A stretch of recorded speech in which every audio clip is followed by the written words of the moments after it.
მეცნიერება ხელოვნური ინტელექტის ეპოქაში, ინოვაციები, კვლევები და საერთაშორისო თანამშრომლობა. ამ სახელწოდების საერთაშორისო კონფერენცია საქართველოს მეცნიერებათა ეროვნულ აკადემიაში დღეს გაიხსნა. ღონისძიების მონაწილეებს სიტყვით მიმართა მეცნიერებათა ეროვნული აკადემიის პრეზიდენტმა როინ მეტრეველმა. ორგანიზატორთა განმარტებით კონფერენცია მიზნად ისახავს ხელოვნური ინტელექტის პრაქტიკული და სტრატეგიული ზეგავლენის განხილვას განათლების სისტემებზე, სამეცნიერო კვლევებსა და ინსტიტუციური განვითარების პროცესებზე. ღონისძიებაში ქართველი და უცხოელი მეცნიერები მონაწილეობენ. შეხვედრის პირველი დღე საერთაშორისო ექსპერტების გამოსვლებს და გლობალური ტენდენციების მიმოხილვას დაეთმო. კონფერენციას საქართველოს განათლების, მეცნიერებისა და ახალგაზრდობის მინისტრი გივი მიქანაძე, პარლამენტის განათლების, მეცნიერებისა და ახალგაზრდულ საქმეთა კომიტეტის თავმჯდომარე მარიამ ლაშხი, მეცნიერები და სხვადასხვა საგანმანათლებლო დაწესებულების წარმომადგენლები ესწრებოდნენ. ორდღიანი საერთაშორისო კონფერენცია 3 ოქტომბერს დასრულდება.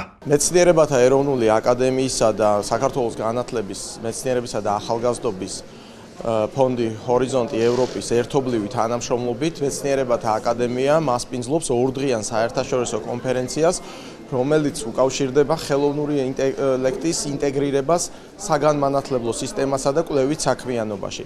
ამ ღონისძიებაზე მოწვეული არიან როგორც ადგილობრივი, ასევე საერთაშორისო ექსპერტები და უმნიშვნელოვანესი პანელური განხილვები და მოხსენებები გაკეთდება იმასთან დაკავშირებით, თუ რა მიღწევები არის სწორედ ხელოვნური ინტელექტის ინტეგრირებით სასწავლო პროცესში, კვლევით პროცესში და ზოგადად როგორ შეიძლება ხელოვნური ინტელექტის უფრო ეფექტიანად ჩართულობა და გამოყენება სასწავლო პროცესის ეფექტიანობისა და შედეგიანობის ასამაღლებლად.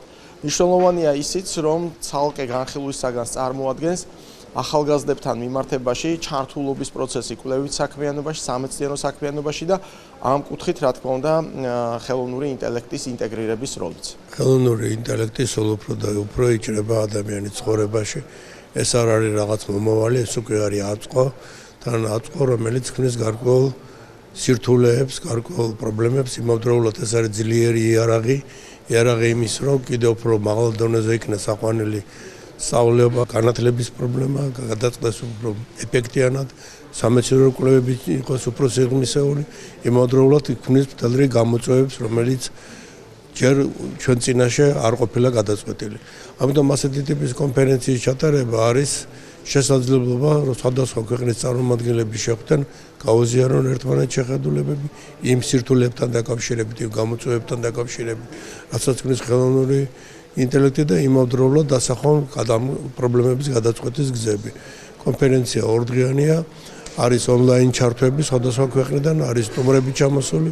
მე ვფიქრობ, საკმაოდ საინტერესო ფორმატში მიმდინარეობს ეს შეხვედრა. ხელოვნური ინტელექტის პრობლემა იმდენად მნიშვნელოვანია, იმდენად საყოველთაოდ მოდებულია ეს პრობლემა, ამაზე ყველა ლაპარაკობს, დაწყებული საბავშვო ბაღებიდან, დამთავრებული აკადემიური წრეებიდან, პოლიტიკური წრეებიდან და აი ეს საერთაშორისო კონფერენცია, რომელიც მეცნიერებათა აკადემიაში იმართება, სწორედ აი ამ გამოწვევების, პრობლემების ერთგვარ საპასუხო ღონისძიება, რომელიც ცდილობს, რომ რაღაცა ჩვენს ქვეყანაში მიმდინარე პროცესები ამ მიმართულებით რაღაცნაირად შეაჯამოს და მომავლის პერსპექტივები დასახოს.